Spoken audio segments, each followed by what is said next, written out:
کچھ لوگ ہوں گے جن کے چہرے پر جہنم کی آگ برسائی جائے گی، ان کے چہرے پر آگ برسے گی۔ تھوڑا تصور کرنا میرے بھائیوں، میری بہنیں بھی اگر موجود ہیں، ان بہنوں کی بھی توجہ چاہتا ہوں، مرد اور عورتوں کی تخصیص نہیں۔ کچھ لوگ فرمایا، کچھ لوگ ایسے ہوں گے جن کے چہرے پر جہنم کی آگ برسائی جائے گی۔ آپ ذرا تصور کریں، جہنم کی آگ، وہ بھی جہنم کی آگ کیا، اللہ کے رسول علیہ الصلوۃ والتسلیم فرماتے ہیں دنیا کی آگ سے 70 درجہ زیادہ، دنیا کی آگ سے 70 درجہ زیادہ تیز ترار جہنم کی آگ ہے۔ اللہ اکبر۔ اور وہ انسانوں کے چہروں پہ برسائی جائے گی۔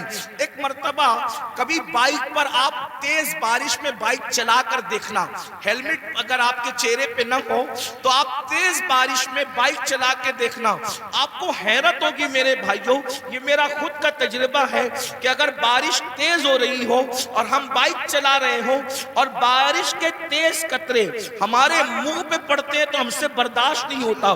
مسلمانوں ذرا سوچو، جب پانی کے ٹھنڈے ٹھنڈے قطرے ہمارے چہرے پر پڑتے ہیں تو ہم بائک روک دیتے ہیں۔ اللہ اکبر۔ ذرا سوچو تو صحیح، یہ کوئی کہانی نہیں، قصہ نہیں، یہ سچے نبی کا سچا فرمان۔ ذرا تصور تو کرو میرے بھائیوں، ذرا تصور تو کرو میری بہنوں، جو قوم اپنے چہرے پر پانی کے ٹھنڈے ٹھنڈے سکون دینے والے قطروں کی چوٹ برداشت نہ کر سکے، جب اس چہرے پر جہنم کی آگ برسے گی، اس وقت ان چہروں کا حال کیا ہوگا، اس وقت ان چہروں کی کیفیت کیا ہوگی۔ اللہ اکبر۔ اندازہ فرمائے، صحابہ کرام نے پوچھا یا رسول اللہ، جن کے چہروں پر جہنم کی آگ کی برسات ہوگی ان کا قصور کیا ہوگا، ان کا جرم کیا ہوگا؟ میرے آقا نے فرمایا، حدیث پاک کا مفہوم ہے، وہ سب کی بات مانتے ہوں گے لیکن اللہ رسول کی بات نہیں مانتے ہوں گے۔ اب ذرا اس کٹھیرے میں اپنے آپ کو کھڑے کر کے سوچو، کیا ہم وہ لوگ نہیں ہیں جو سب کی مانتے ہیں لیکن اللہ رسول کی بات نہیں مانتے؟ مسلمانوں، اگر ہم اللہ اس کے رسول کی بات مان رہے ہوتے تو آج مسجدیں ویران نہ ہوتی۔ اگر ہم اللہ رسول کی بات مان رہے ہوتے تو نوجوان لڑکوں کا لڑکیوں کے ساتھ ناجائز تعلقات کا چکر نہ ہوتا۔ بڑی معذرت کے ساتھ ہمیں یہ بات کرنے میں اچھا بھی نہیں لگتا لیکن مجبور ہے، کریں کیا، حالات کتنے بگڑ چکے ہیں۔ 80% نوجوان لڑکے اور لڑکیاں اس بلا کے اندر گرفتار ہے، اس جرم کے اندر گرفتار ہے، اور پھر وہ اس کو گناہ بھی نہیں سمجھتے۔ لا الہ الا اللہ۔ سوچو تو صحیح، ایک تو گناہ ہے اور اس کو گناہ بھی نہیں سمجھا جاتا، بلکہ ایک بات اور عرض کروں معذرت کے ساتھ، دیندار لوگ بھی اس چکر سے نہیں بچ پا رہے الا ماشاءاللہ۔ وہ بھی لوگوں کو دیکھ کر کے، سیریلیں اور فلمیں دیکھ کر کے، داڑھی تو رکھ لی، ٹوپی تو پہن لی، اچھا کرتا تو پہن لیا، لیکن کوئی حسن سامنے سے ٹکرایا تو پھر دل قابو میں نہ رہا۔ یہ کیوں ہے پتہ ہے؟ دل میں حضور نہیں بسے، اس لیے دل کتوں کی طرح آوارہ پھر رہا ہے۔ اگر اس دل میں حضور بسے ہوتے، یاد رکھنا جملے تلخ کو معاف کرنا، کچھ لوگوں کو مجھ سے شکایت ہے کہ کچھ جملے آپ کے بہت تلخ ہو جاتے ہیں، لیکن نشتر جو لگاتا ہے میرے عزیز، نشتر جو لگاتا ہے وہ دشمن نہیں ہوتا۔ اگر میں کوئی خطیب ہوتا، اگر میں کوئی خطیب ہوتا، اگر میں کوئی ادیب ہوتا، اگر کوئی محقق ہوتا تو میں جملے سجا کر کے بولتا، لیکن یہ میری تقریر نہیں، میری خطابت نہیں، یہ میرے دل کی آو فگاں ہے، اور آو فگاں سجا اور سنوار کر کے نہیں نکلتی، بلکہ جب چوٹ لگتی ہے تو پھر انداز کچھ بھی ہو سکتا ہے۔ بتاؤ، رسول اللہ کے ساتھ یہی وفا کا طریقہ ہے، حضور کے ساتھ یہی محبت کا طریقہ ہے، سب کی بات مانتے ہو، حضور کی نہیں مانتے۔ اللہ اکبر۔ اگر پولیس والے اعلان کر دیں 10 کے بعد مائک نہیں چلے گا، بولو مائک تم بند کرتے ہو کہ نہیں کرتے ہو؟ 10 کے بعد تم گھر سے نہیں نکلو گے، کرفیو لگ گیا، کوئی نکلتا ہے گھر کے باہر؟ حیرت ہے۔ اچھا کرتے ہو، پولیس کی بات سنتے ہو، مجھے اس پہ اعتراض نہیں، لیکن آپ سے پوچھتا ہوں، پولیس کی مانا اپنے نبی کی کب مانو گے؟ ڈاکٹر کی مانا اپنے نبی کی کب مانو گے؟ اگر تمہارا نام پولیس کی ڈائری میں لکھ دیا گیا جیل جانے کا خطرہ ہے تو تمہاری نیندیں اڑ جاتی ہے، اور رسول اللہ اللہ نے فرمایا جس نے جان بوجھ کر ایک وقت کی نماز چھوڑ دی اس کا نام جہنم کے دروازے پہ لکھ دیا جاتا ہے. پولیس کے رجسٹر میں نام آئے تو تمہاری نیند اڑ جاتی ہے, جبکہ کوئی بھاری بھرکم آدمی لے جاؤ تو نام کٹ سکتا ہے, رشوت دے دو تو نام کٹ سکتا ہے, دباؤ لاؤ تو نام کٹ سکتا ہے. لیکن اللہ اکبر, جہنم کے دروازے پہ لکھا ہوا نام کوئی کارپوریٹر کٹوا سکتا ہے, کوئی عالم کٹوا سکتا ہے, کوئی رشوت کٹوا سکتی ہے. کون سے مسلمان ہو, تمہیں تو نیند بھی نہیں آنی چاہیے کہ ہمارا کیا ہوگا, ہمارا حشر کیا ہوگا, کہ ہمارا نام روزانہ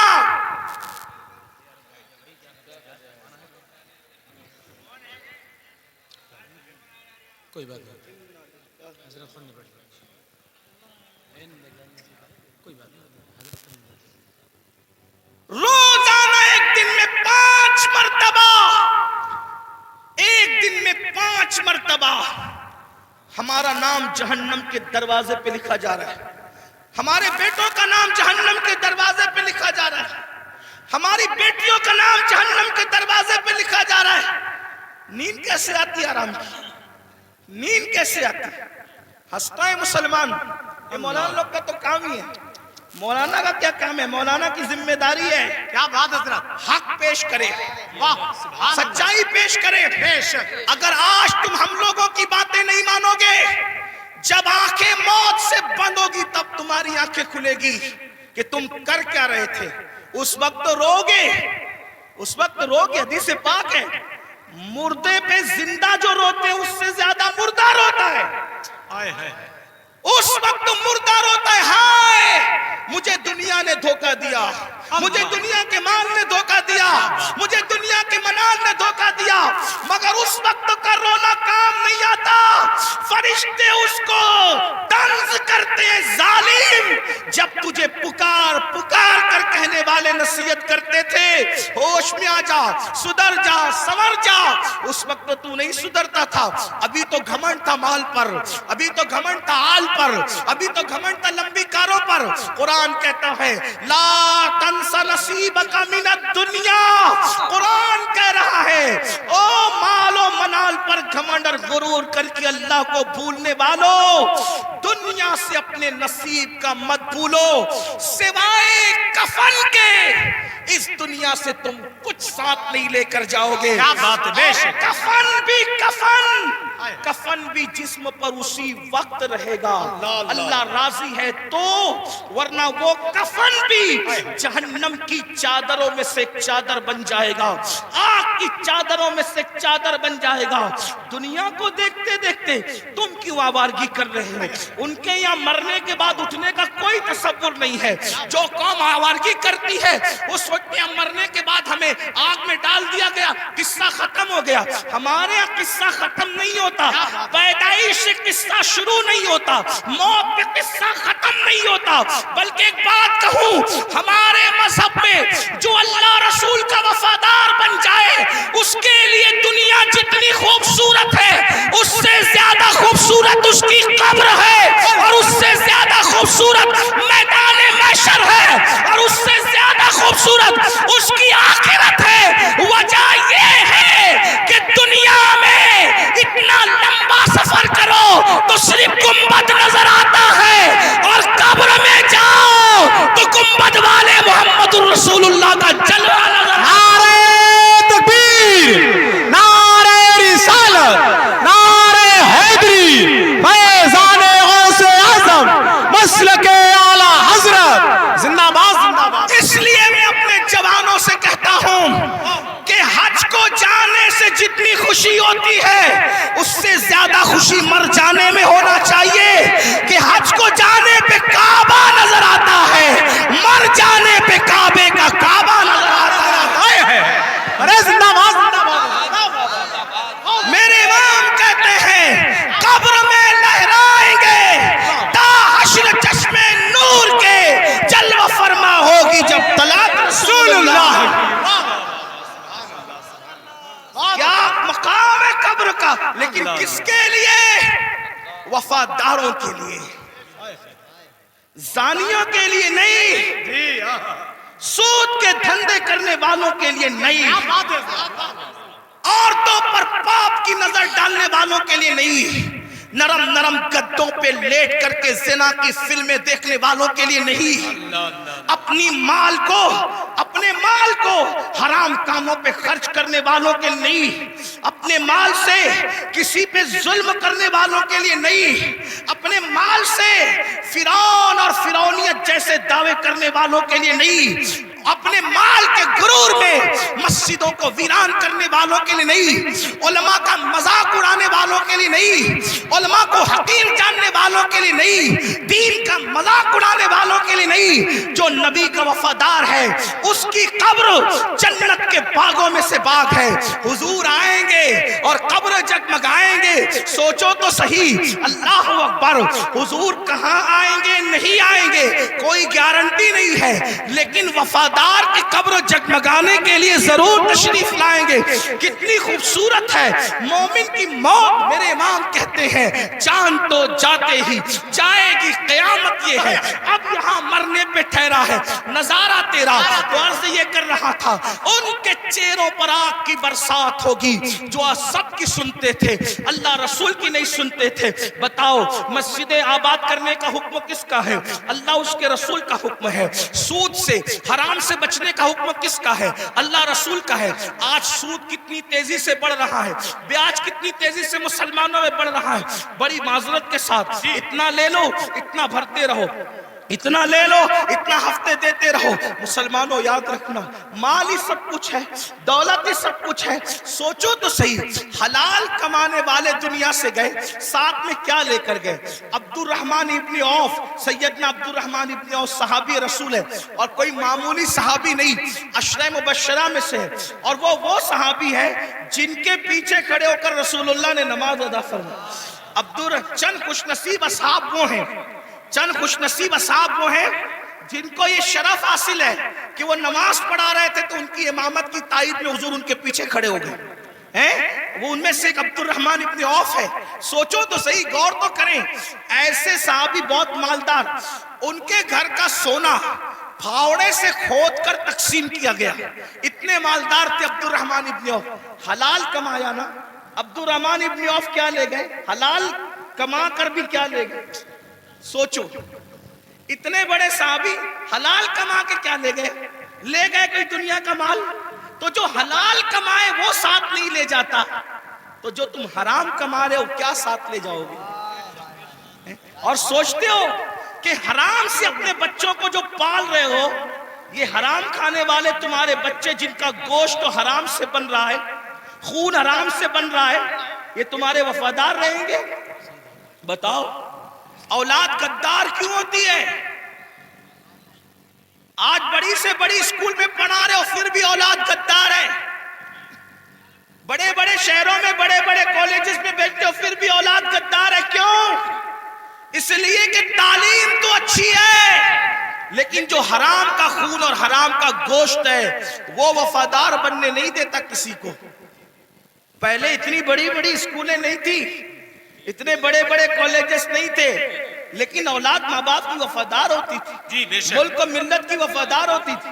بھائی اولاد کی وفاداری غذا کی بنیاد پہ ہوتی ہے، کالجز اور عمارتوں کی بنیاد پہ نہیں ہوتی، کالجز اور عمارتوں کی بنیاد پہ نہیں ہوتی۔ ایک واقعہ سنیں، بہنیں بھی موجود ہیں ان کی توجہ چاہتا ہوں۔ آپ نے سن رکھا ہوگا حضرت ٹیپو سلطان، جی بڑا مشہور نام ہے ہندوستان میں، یہی تو اپنی پہچان ہے، ہم جیسے بہادر، ہمارے جیسا کوئی بہادر نہیں۔ وجہ جن کی عقلوں پہ پتھر، جن کے مذہب میں پتھر، جن کے عقیدے میں پتھر، وہ کیا بہادر ہو سکتے ہیں؟ بہادر تو وہ قوم ہے جس کے پاس قرآن ہے، جس کے پاس زندہ رحمان کا عقیدہ، جس کے پاس، ارے ہم سے زیادہ بہادر بھی کوئی ہوا ہے؟ ہمارا نبی اتنا طاقتور ہے کہ زمین پہ کھڑے رہ کر اشارہ کریں تو چاند ٹکڑے ہو جائیں۔ بڑے سے بڑا بہادر کاغذ کو اشارے سے ٹکڑے نہیں کر سکا، اشارے سے تو کاغذ بھی ٹکڑے نہیں ہوتا۔ اپنے نبی کی طاقت کا اندازہ لگاؤ، ان کے اشارے سے چاند ٹکڑے ہو گیا۔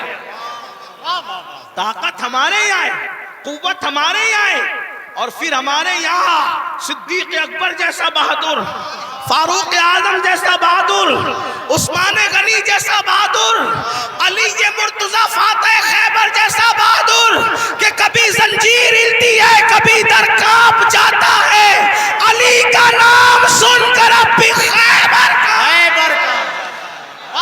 سبحان اللہ زندہ باد صلاح الدین ایوبی جیسا بہادر ہمارے اندر، طارق بن زیاد جیسا بہادر ہمارے اندر ہے، نور الدین زنگی جیسا بہادر ہمارے اندر ہے۔ یہ بہادروں کی ایک فہرست ہے ہمارے پاس۔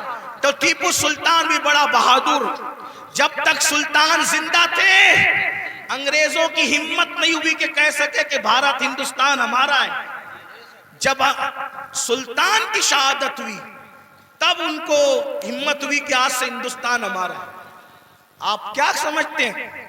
یہ بات بھی بتا دوں، بہادری کب آتی ہے اور بزدلی کب آتی ہے؟ جی عشق رسول انسان کو بہادر کرتا ہے بے شک اور گناہ انسان کو بزدل کرتا ہے۔ سچ ہے یہ حق۔ جب تک مسلمان عاشق رسول تھے سچے بہادر تھے، جب سے گناہ کرنے لگے بزدل ہوئے۔ اب سائے سے بھی ڈرتے ہیں، چھپکلی سے بھی ڈرتے ہیں، کتوں سے بھی ڈرتے ہیں، اسی لیے تو کتے تمہیں ڈرا رہے ہیں۔ کیا اشارہ ہے!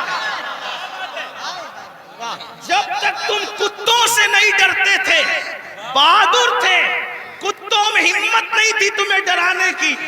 جب سے تم گناہ کر کے بزدل ہوئے، چھوڑ دو رات میں گندی فلمیں دیکھنا، بستر پہ پاپ کی فلم دیکھنے کی بجائے مصلی پہ رو کے دیکھ، جیسے اصحاب کہف کے پیچھے کتا تم ہلا کے چلا تھا، اب بھی کتے تیرے پیچھے تم ہلاتے ہوئے نظر۔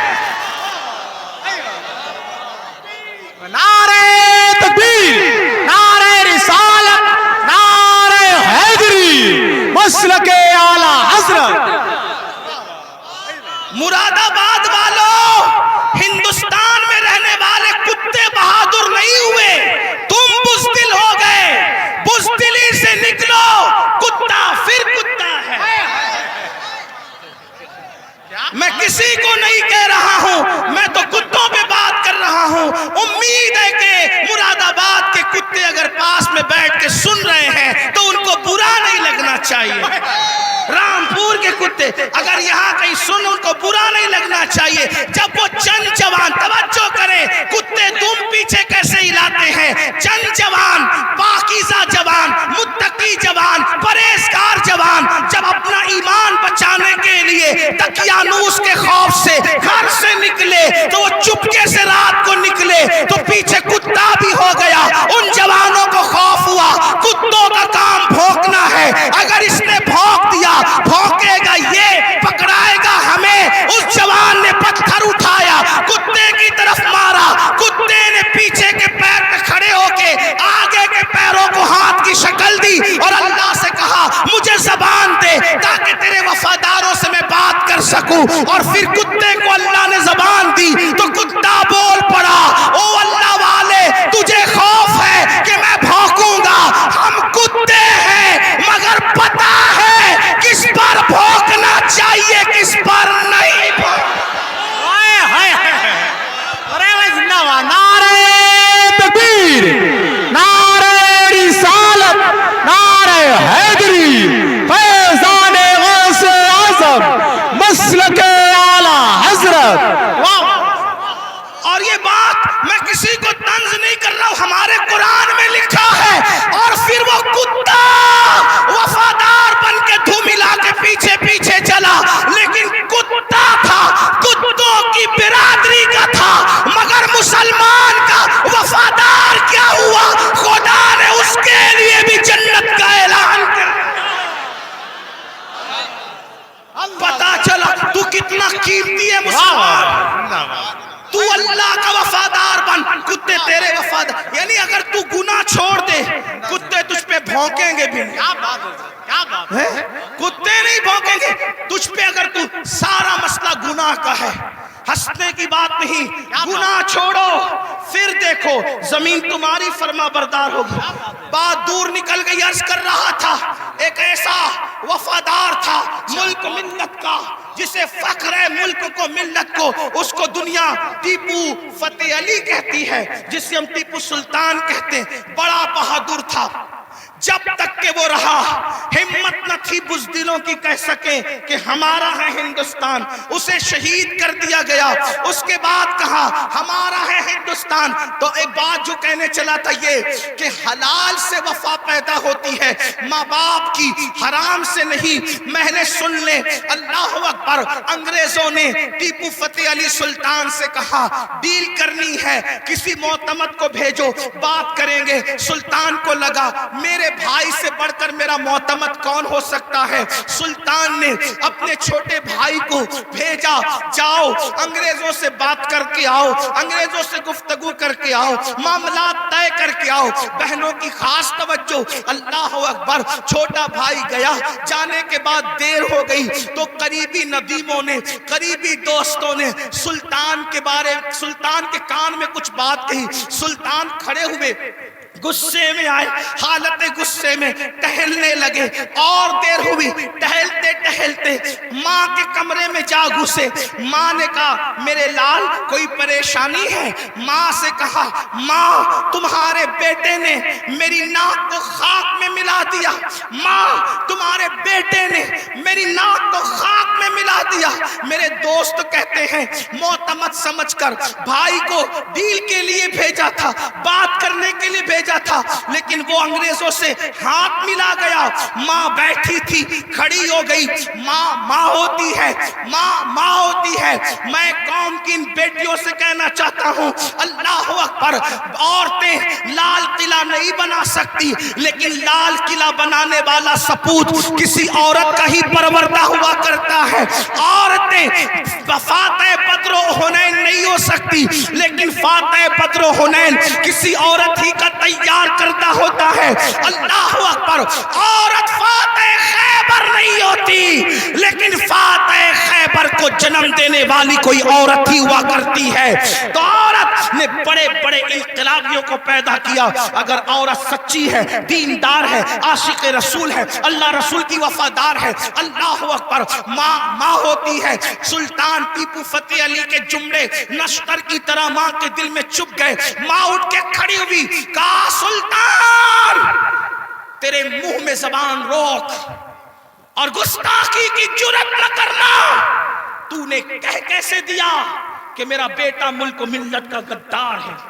سن لے، نہ تو غدار ہو سکتا ہے، نہ وہ غدار ہو سکتا ہے۔ تاخیر کسی وجہ سے ہو رہی ہوگی، میرے دودھ کی وفا پر سوالیہ نشان کھڑا مت کر۔ میرا کوئی بیٹا ملک و ملت کا غدار نہیں ہو سکتا۔ تھوڑی دیر گزری تھی کہ بھائی آیا اور بہت خوشخبری لے کر آیا۔ سلطان جب سارے معاملات نپٹ گئے تو ماں کے قدم پکڑ کر معافی کے طلبگار ہونے کے بعد کہا امی میں جیسا مرد متزلزل ہو گیا بہادر، تمہیں اتنا یقین کیسے تھا ماں کہ تیرا بیٹا غدار نہیں ہو سکتا، وفادار ہوگا؟